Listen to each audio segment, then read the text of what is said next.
Hello friends.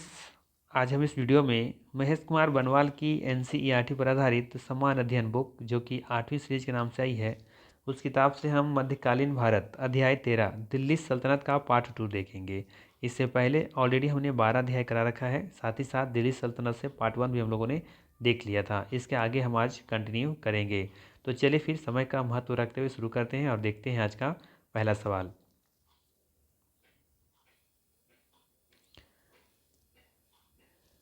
Part 1 में हम लोगों ने देखा था,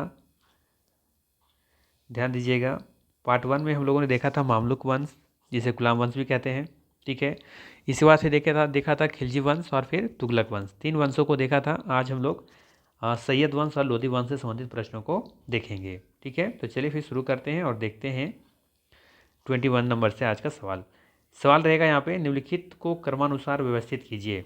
ठीक है, अगर मेरा पहला वीडियो देखे होंगे तो इसका आंसर आपको लोगों को पता हो गया होगा। ठीक है, तो सबसे पहले देखेंगे यहाँ पे तुगलक वंश, लोधी वंश, सैयद वंश, सिलवारी तुर्क है और इसके बाद खिलजी वंश है। ठीक है, तो यहाँ पे इसको क्रम से लगानी है। ठीक है, तो यहाँ पे देखेंगे कि इलवारी तुर्क सबसे पहले आया था, जिससे कि गुलाम वंश भी कहा जाता है, तो ये पहले नंबर पर आएगा। ठीक है, इलवारी तुर्क के बाद आया था खिलजी वंश। ठीक है, खिलजी वंश। ठीक है, इसके बाद फिर कौन आया था? तुगलक वंश, तुगलक वंश। ठीक है, इसके बाद फिर कौन आया था? सैयद वंश, और फिर आया था लोधी वंश। ठीक है, क्रम याद होना चाहिए और सबका डेट भी याद होना चाहिए कि कब कब ये इसका शासनकाल रहा था, कब से कब तुगलक वंश कब से कब तक रहा था, लोधी वंश का शासनकाल कब से कब तक था।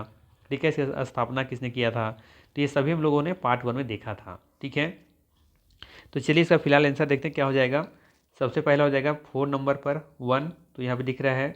ठीक है, दूसरे नंबर पर खिलजी वंश। ठीक है, फिर तीसरे नंबर पर तुगलक, ये भी सही है। इसके बाद फिर चौथे नंबर पर सैयद वंश, ये भी सही है। और फिर अंतिम में ये आपका लोधी वंश। तो ऑप्शन नंबर डी यहाँ पे बिल्कुल ही सही हो जाएगा। ठीक है, ध्यान रखिएगा, ये ध्यान रखिएगा। ये जो आपका इलवारी तुर्क है ना, ये इसे मामलुक वंश भी कह सकते हैं आप, या फिर गुलाम वंश भी कह सकते हैं।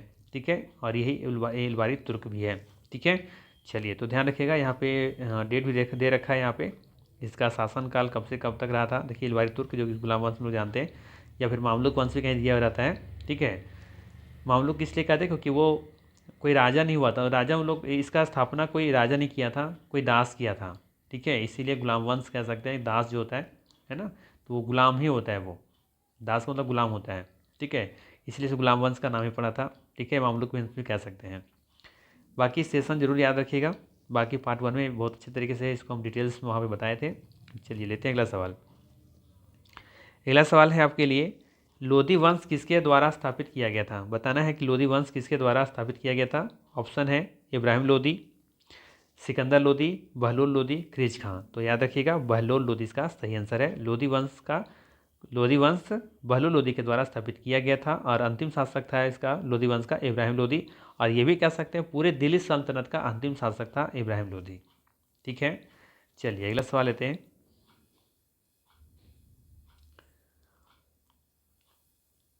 बाकी यहाँ देख सकते हैं, यहाँ पे बहलोल लोधी ने अंतिम सैयद शासक कौन था सैयद वंश का? अलाउद्दीन आलम शाह को पदस्थ करके लोधी वंश की स्थापना की गई थी। इस वंश का शासनकाल 1451 से लेकर के 1526 ईस्वी तक रहा था। और 1526 में देखेंगे इब्राहिम लोधी और बाबर के बीच युद्ध होता है और इब्राहिम लोधी हारता है वहाँ। ठीक है, और साथ बाबर मुगल वंश का स्थापना करता है। ठीक है, बहलोल लोधी अफगानों की एक महत्वपूर्ण शाखा साहुर खेल से संबंधित था, वह कभी भी सिंहासन पर नहीं बैठता था। ठीक है, ये भी याद रख सकते हैं। चलिए अगला सवाल लेते हैं। अगला सवाल है, लोधी वंश का अंतिम शासक कौन था? सही आंसर हो जाएगा option number B, Ibrahim Lodhi. ठीक है, जो कि बाबर से हारता है 1526 में पानीपत के प्रथम युद्ध में। ठीक है, चलिए यहाँ लिखा भी है, ध्यान दीजिएगा। लोधी वंश का अंतिम शासक इब्राहिम लोधी था। बाबर ने 1526 ईस्वी में इब्राहिम लोधी को पानीपत के प्रथम युद्ध में पराजित किया एवं मुगल साम्राज्य की नींव रखी थी। इब्राहिम लोधी युद्ध स्थल पर मारा जाने वाला दिल्ली सल्तनत का प्रथम और अंतिम सुल्तान था। ये भी याद रखिएगा, इब्राहिम लोधी युद्ध स्थल पर मारा जाने वाला, ये कह सकते हैं दिल्ली सल्तनत का प्रथम और ये अंतिम सुल्तान था। ठीक है, इससे पहले कोई भी ऐसा दिल्ली सल्तनत का कोई भी ऐसा मतलब कह सकते हैं कि सुल्तान नहीं था जो कि युद्ध स्थल में ही मारा गया हो। ठीक है, चलिए अगला सवाल लेते हैं, क्वेश्चन नंबर 24। सवाल रहेगा यहाँ पे, निम्न में से किसने गुलरुखी उपनाम से अपनी कविताओं की रचना की थी। बताना है कि निम्नलिखित में से किसने गुलरुखी उपनाम से अपनी कविताओं की रचना की। फिरोज शाह तुगलक, बहलोल लोदी, सिकंदर लोदी या फिर इब्राहिम लोदी। सही आंसर हो जाएगा सिकंदर लोदी। ठीक है, ध्यान रखिएगा, सिकंदर लोदी इसका सही आंसर है। ये गुलरुखी उपनाम से अपनी कविताओं की रचना की थी सिकंदर लोदी। ठीक है, ध्यान दीजिएगा। सिकंदर लोदी गुलरुखी उपनाम से फारसी में, किस भाषा में, फारसी में कविताएं लिखता था। वह शिक्षित और विद्वान था। सिकंदर लोदी एक योग्य शासक सिद्ध हुआ। इसने भूमि की पैमाइश के लिए गज सिकंदरी का प्रचलन करवाया। इसने चुंगी तथा व्यापारिक कर हटा दिए, जिससे अनाज, कपड़ा एवं आवश्यकता की अन्य वस्तुएं सस्ती हो गईं। तो ये बहुत अच्छी बात थी। ठीक है, सिकंदर लोदी के बारे में। चलिए अगला सवाल लेते हैं। आगरा शहर का संस्थापक कौन था। फिरोज तुगलक, मोहम्मद बिन तुगलक, अलाउद्दीन खिलजी या फिर सिकंदर लोदी। तो ध्यान रखिएगा, आगरा शहर का संस्थापक था सिकंदर लोदी। ठीक है, कौन था, सिकंदर लोदी। ठीक है, ध्यान रखिएगा, सिकंदर लोदी का शासनकाल 1489 से लेकर के 1517 ईस्वी तक था।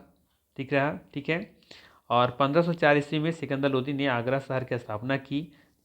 1506 ईस्वी में उसने अपनी राजधानी दिल्ली से आगरा स्थानांतरित की। सिकंदर लोदी ने मुहर्रम में तजिया निकालना बंद कर दिया तथा मस्जिदों को सरकारी संस्थाओं का रूप प्रदान करके उन्हें शिक्षा का केंद्र बनाने का प्रयास किया था। ठीक है, तो सिकंदर लोदी ये तो कुछ अलग टाइप का थोड़ा सा सुल्तान था, है ना।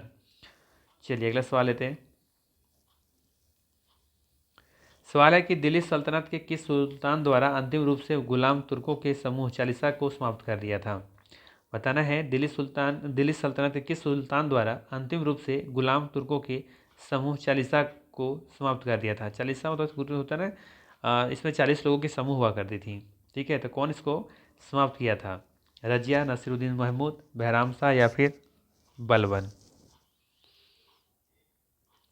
तो ये व्यक्ति था बलबन। ठीक है, बलबन जो कि लौह रक्त की नीति अपनाई थी, इन्होंने ही देखेंगे कि ये समूह चालीसा को समाप्त कर दिया था। ठीक है, ध्यान दीजिएगा, बलबन ने अंतिम रूप से गुलाम तुर्कों के समूह चालीसा को समाप्त कर दिया, क्योंकि यह समूह सुल्तान के विरुद्ध होने के वाले षड्यंत्रों का केंद्र था।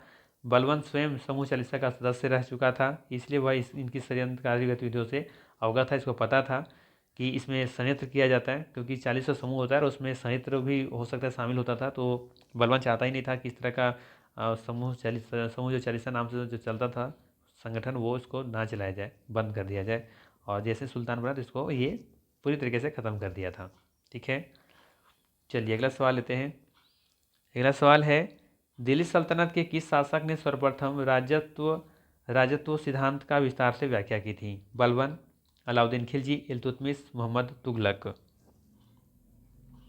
सही आंसर हो जाएगा बलबन। ऑप्शन नंबर ए यहाँ पे बिल्कुल ही सही हो जाएगा। ठीक है, ध्यान दीजिएगा, बलबन दिल्ली सल्तनत का प्रथम ऐसा सुल्तान था जिसने अपने राजत्व सिद्धांत की विस्तार पूर्वक व्याख्या की। उसके राजत्व सिद्धांत के महत्वपूर्ण तत्व थे राजवंशज, अर्थात राजा को राजवंश से संबंधित होनी चाहिए। राजत्व को दैवीय संस्था मानते हुए बलबन ने कहा कि राजा पृथ्वी पर ईश्वर की प्रतिनिधि नियामत एक खुदा ही होता है, अतः उसका स्थान केवल पैगंबर के पश्चात है।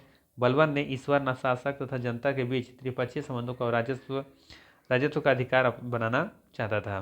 ठीक है, तो ये जो बलबन है ये खुद को भगवान समझता, ईश्वर अल्लाह समझता था। उसका मतलब कि रूप मानता था कि हमें अल्लाह बना करके भेजा है। तो ये बहुत ही कट्टर टाइप का इंसान था और ये लौह रक्त नीति भी अपना कर रखा था।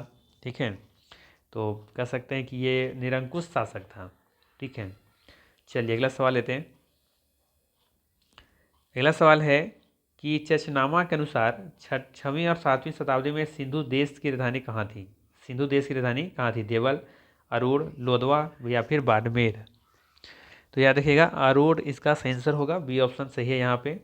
ठीक है, ध्यान रखिएगा यहाँ पे कि चचनामा नाम सिंध के राजा चच ने से लिया गया है।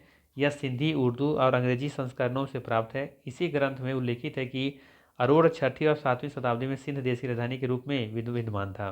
ठीक है, चलिए अगला सवाल है, किस चंदेल शासक ने महमूद गजनवी का सामना किया था? बहुत ज़्यादातर ये एग्जाम में पूछा गया सवाल है ये, कि किस चंदेल शासक ने महमूद गजनवी का सामना किया था? कुमारपाल, भीम द्वितीय, विद्याधर या फिर अरुणो राजा? सही आंसर हो जाएगा विद्याधर, ऑप्शन नंबर सी यहाँ पे सही होगा। ठीक है, बाकी ध्यान रखिएगा। वर्ष 1019 तथा 1022 ईस्वी में महमूद गजनवी द्वारा किए गए आक्रमण को चंदेल शासक विद्याधर द्वारा सफलतापूर्वक प्रतिरोध किया गया था। इन्होंने 1027 ईस्वी में मालवा के शासक राजा भोज और त्रिपुरा के शासक गंगई देव को भी परास्त किया था। विद्याधर मुख्य रूप से कालिंजर, जेजाक भुक्ति, बुंदेलखंड, उत्तर प्रदेश के ये शासक थे। ठीक है, चलिए ये इंपॉर्टेंट सवाल है। 2.5 दिन का झोपड़ा क्या है? मस्जिद है, मंदिर है, संत की झोपड़ी है या फिर मीनार है? तो ध्यान रखिएगा, ये एक मस्जिद है। 2.5 दिन का झोपड़ा क्या है? एक ये मस्जिद है, ऑप्शन नंबर ए यहाँ पे सही होगा। बाकी ध्यान रखना है इसको बनवाया कौन था, है ना? तो देखिएगा यहाँ पे 2.5 दिन का झोपड़ा, जो कि 2.5 दिन का झोपड़ा कहा जाता है, राजस्थान के कहाँ पर है? अजमेर में स्थित है। ठीक है, और कौन बनवाया था इसे? कुतुबुद्दीन ऐबक के द्वारा। कब? 1194 ईस्वी में बनाया गया था। और एक ये मस्जिद है ये। इसके निर्माण के पूर्व यह एक संस्कृत विद्यालय था, जिसकी दीवारों पर हरिकेली नाटक उद्धृत था। इसे मोहम्मद गौरी के आदेश पर ऐबक ने नष्ट कर मस्जिद का निर्माण कराया था। ठीक है, चलिए अगला सवाल लेते हैं। अगला सवाल है, कुतुब मीनार का निर्माण किसके द्वारा पूरा किया गया था? बताना है कि कुतुब मीनार का निर्माण किसके द्वारा पूरा किया गया था? इल्तुतमिश, कुतुबुद्दीन ऐबक, उलुग खान या फिर रजिया सुल्तान? तो ध्यान रखिएगा, इल्तुतमिश इसका सही आंसर है। ठीक है, निर्माण किसके द्वारा पूरा किया गया था? तो कुतुब मीनार ये इल्तुतमिश के द्वारा पूरा किया गया था, लेकिन इसका जो शुरुआत है, नींव जो रखी गई थी, वो कुतुबुद्दीन ऐबक के द्वारा रखी गई थी। याद रखना है, कुतुब मीनार का निर्माण कार्य गुलाम वंशी शासक कुतुबुद्दीन ऐबक के द्वारा 1193 में प्रारंभ करवाया गया था। बाद में इल्तुतमिश इस द्वारा इसकी 3 मंजिलों तथा कालांतर में, यानी कि बाद में फिरोज शाह तुगलक द्वारा 5वीं और 6ठी मंजिलों का निर्माण कराया गया था। यह इमारत अफगानिस्तान में स्थित जाम की मीनार से प्रेरित है। तो यहाँ पे कह सकते हैं कि ये जो आपका यहाँ पे है ना, ये जो मीनार है, कुतुब मीनार, इसको बनाने में 3 शासक का कह सकते हैं हाथ रहा है। एक तो जो नींव रखी थी कुतुबुद्दीन ऐबक, ठीक है, इसके बाद इसको पूरा कौन किया? इल्तुतमिश पूरा किया। ठीक है, और बाकी जो फिर 2 जो मंजिलें बची हैं, 5वीं और 6ठी जो मंजिल बनवाया गया था इसके ऊपर, ये कौन बनाया था? फिरोज शाह तुगलक। ठीक है, और ये किससे प्रेरित था? तो ये अफगानिस्तान में स्थित है एक जाम का मीनार, उसी से ये प्रेरित था, एक उसी से मिलता जुलता ये बनाया गया था देख करके। ठीक है, चलिए अगला सवाल लेते हैं। अगला सवाल है कि मुस्लिम शासक जिसका साम्राज्य दार उल इस्लाम का एक भाग माना जाता था। बताना है, मुस्लिम शासक जिसका साम्राज्य दार उल इस्लाम का एक भाग माना जाता था। बलबन, रजिया, इल्तुतमिश या फिर नासिर उल दिन? सही आंसर हो जाएगा ऑप्शन नंबर यहाँ पे सी, इल्तुतमिश। ठीक है, मुस्लिम शासक जिसका साम्राज्य दार उल इस्लाम का एक भाग माना जाता था, कौन था वो शासक? इल्तुतमिश था। ठीक है, दार उल इस्लाम का अर्थ ऐसे क्षेत्र से है जहां इस्लाम का शासन चलता है। सर्वप्रथम भारत में दिल्ली के शासक इल्तुतमिश ने अपने राज्य को दार उल इस्लाम के भाग के रूप में माना था। ध्यात्व हो कि इल्तुतमिश को दिल्ली सल्तनत का वास्तविक संस्थापक भी माना जाता है, जो कि पहला वीडियो हम बता चुके थे कि दिल्ली सल्तनत का वास्तविक संस्थापक इल्तुतमिश को माना जाता है। इससे पहले इसका जो संस्थापक था वो कौन था? कुतुबुद्दीन ऐबक था, लेकिन वास्तविक संस्थापक इसका था इल्तुतमिश। ठीक है, चलिए अगला सवाल लेते हैं। निम्नलिखित में से किसने भारत में प्रसिद्ध फारसी त्यौहार नवरोज को आरंभ करवाया? बताना है कि भारत में प्रसिद्ध फारसी त्यौहार नवरोज को आरंभ किसने करवाया था? बलबन, इल्तुतमिश, फिरोज शाह तुगलक, अलाउद्दीन खिलजी? सही आंसर हो जाएगा ऑप्शन नंबर ए, बलबन। ठीक है, बलबन इसका सही आंसर है। ठीक है, नवरोज और एक पैबोस, ठीक है, ये 2 तरह का जो त्यौहार था उसको शुरू करवाया था, नवरोज और एक पैबोस। ठीक है, माफ़ कीजिएगा, ये नवरोज तो अलग त्यौहार था ये। ठीक है, 2 और भी था, सिजदा और पैबोस था। ठीक है, सिजदा व पैबोस की प्रथा शुरू की थी ये। ठीक है, ये ध्यान रखना है। और 40 दल के तो सदस्य था, जो कि अपने बाद ये इसको बंद करवा दिया था 40 दल को। ठीक है, और उसका स्थापना कौन किया था चालीसा दल का? तो अगर आपसे पूछे कि चालीसा दल का जो स्थापना किया था वो किया था आपका यहाँ पे देखिएगा तो इल्तुतमिश शुरू किया था चालीसा दल। इसको समाप्त कौन किया था? बलबन। और नौरोज को त्यौहार को शुरुआत को किसने करवाया? तो बलबन करवाया। ठीक है। और ये दो और था, सिजदा और पैबोस। ठीक है। सिजदा मतलब होता है क्या? सर झुका के जो होता है ना ईश्वर को या अल्लाह का याद करना वो। और पैबोस मतलब होता है पैरों को चुम्बन लेना। ठीक है। तो ये दो प्रथा शुरू की थी बलबन ने। ठीक है। तो याद रख सकते हैं। चलिए अगला सवाल लेते हैं।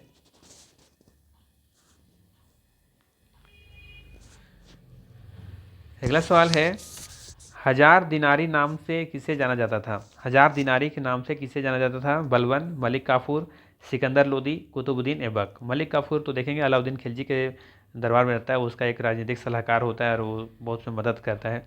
ठीक है। और शायद ये नपुंसक भी था। तो ध्यान रखिएगा, हजार दिनारी नाम से किसे जाना जाता था? मलिक काफूर को ही जाना जाता था। ऑप्शन नंबर यहाँ पे बी बिल्कुल ही सही होगा। ठीक है। बाकी कुतुबुद्दीन ऐबक दिल्ली सल्तनत का संस्थापक माना जाता है। वास्तविक संस्थापक तो इल्तुतमिश रहता है। ठीक है। और बलबन के बारे में तो हम लोग देख लिए, चालीसा दल के इसको समाप्त करता है, सिजदा पैबोस नाम का प्रथा शुरू करता है। ठीक है। और नैरोज जो त्यौहार है उसको शुरू इसी यही करवाता है। ठीक है। चलिए अगला सवाल लेते हैं।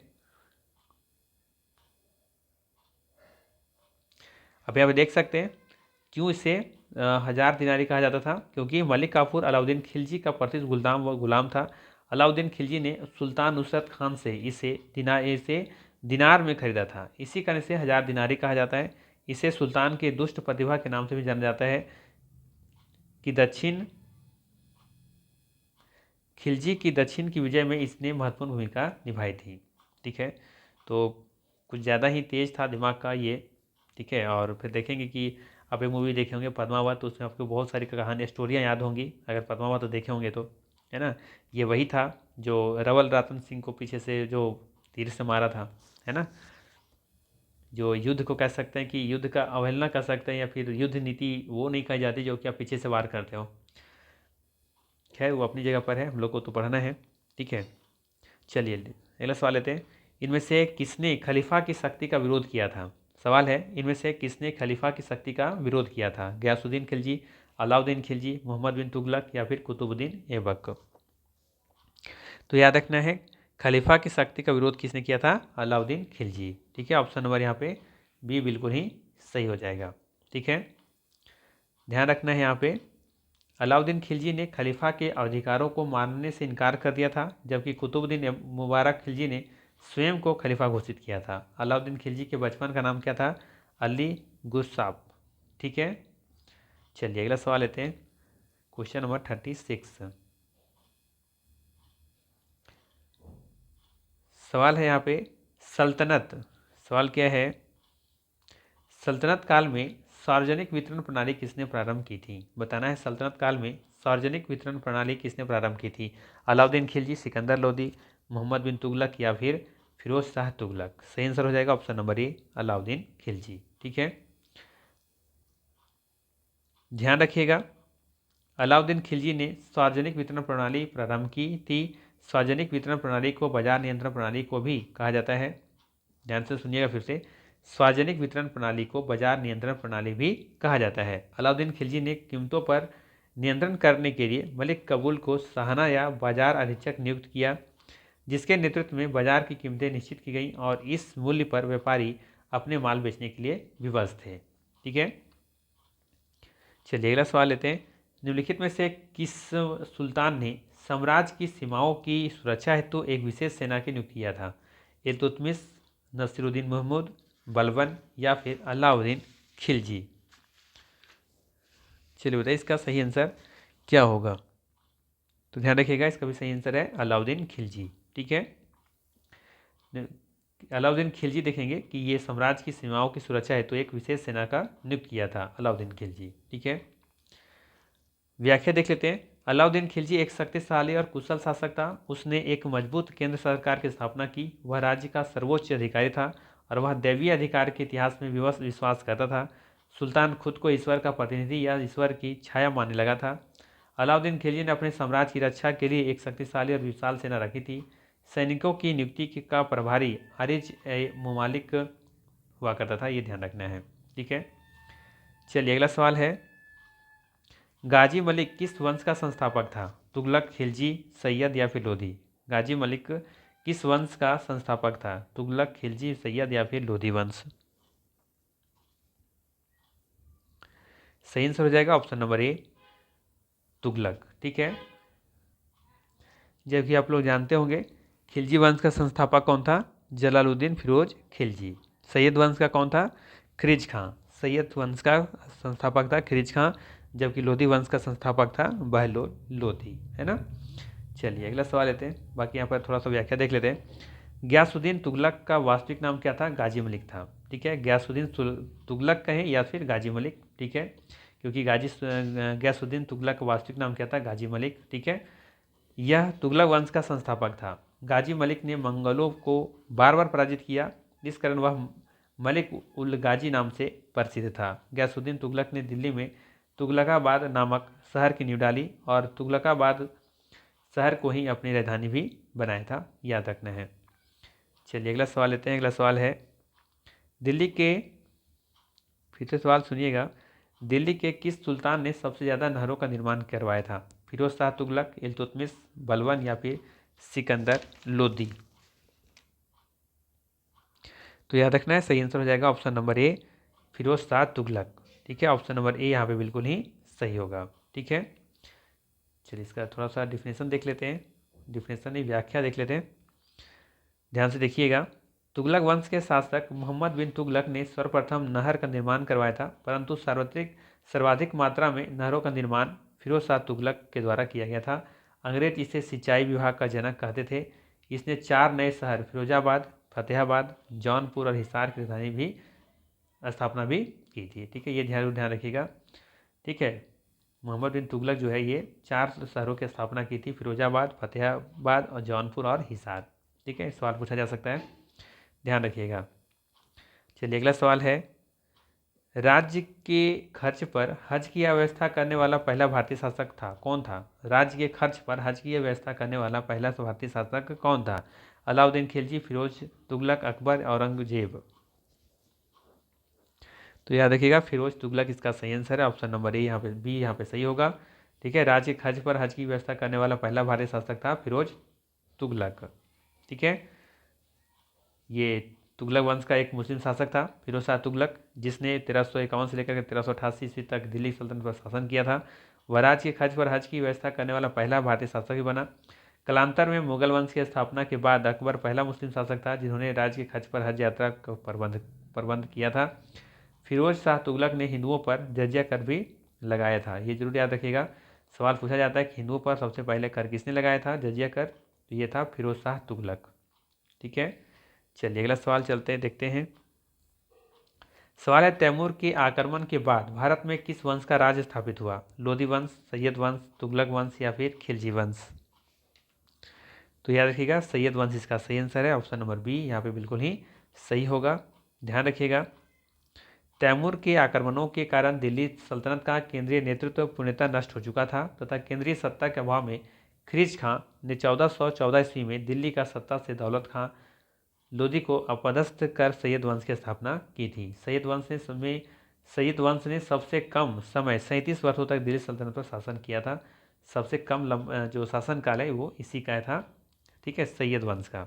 ठीक है, जो कि देखेंगे यहाँ पे 1414 से लेकर के 1451 ईस्वी तक रहता है, जो कि 37 वर्ष का ये पीरियड्स होता है। ठीक है, चलिए अगले सवाल लेते हैं। सवाल है, निम्नलिखित सुल्तानों में से कौन अन्य के ऊपर कर समाप्त करने के लिए जाना जाता है? बताना है कि निम्नलिखित सुल्तानों में से कौन अन्य के ऊपर, यानी कि जो अनाज होता है के ऊपर कर समाप्त करने के लिए जाना जाता है? अलाउद्दीन खिलजी, गयासुद्दीन तुगलक, फिरोज शाह तुगलक या फिर सिकंदर लोदी? तो ध्यान रखिएगा सिकंदर लोदी इसका सही आंसर है, ऑप्शन नंबर डी यहाँ पे सही होगा। ठीक है, ध्यान से देखिएगा, सिकंदर लोदी ने कृषि व वाणिज्य व्यापार के विकास के लिए अनेक महत्वपूर्ण कदम उठाए थे। उसने कृषि उत्पादन को बढ़ावा देने के लिए अनाज के ऊपर से जकात नामक कर हटाया तथा राज्य में कठोर कानून व्यवस्था के माध्यम से व्यापारियों को संरक्षण भी प्रदान किया। इसने भूमि की पैमाइश कराई और इसके लिए गज सिकंदरी यानी कि 30 इंच नामक पैमाने का निर्माण भी करवाया था। तो ये भी जरूर ध्यान रखिएगा, गज सिकंदरी का नामक पैमाने का निर्माण किसने करवाया था, ठीक है। इसकी लेंथ कितनी थी, ये सभी सवाल पूछा जा सकता है। डीपली क्वेश्चन जब पूछा जाता है तो इसी तरह के सवाल पूछ लिए जाते हैं, ठीक है। तो ये था दिल्ली सल्तनत से मोस्ट इम्पॉर्टेंट 42 MCQ, ठीक है। अगर वीडियो अच्छा लगा हो तो लाइक ज़रूर कीजिएगा, ठीक है। बाकी इसके बाद हम लोग अध्याय 14 में विजयनगर व बहमानी साम्राज्य से संबंधित महत्वपूर्ण प्रश्नों को देखेंगे, ठीक है। तब तक के लिए धन्यवाद, मिलते हैं नेक्स्ट वीडियो में। Thanks for watching.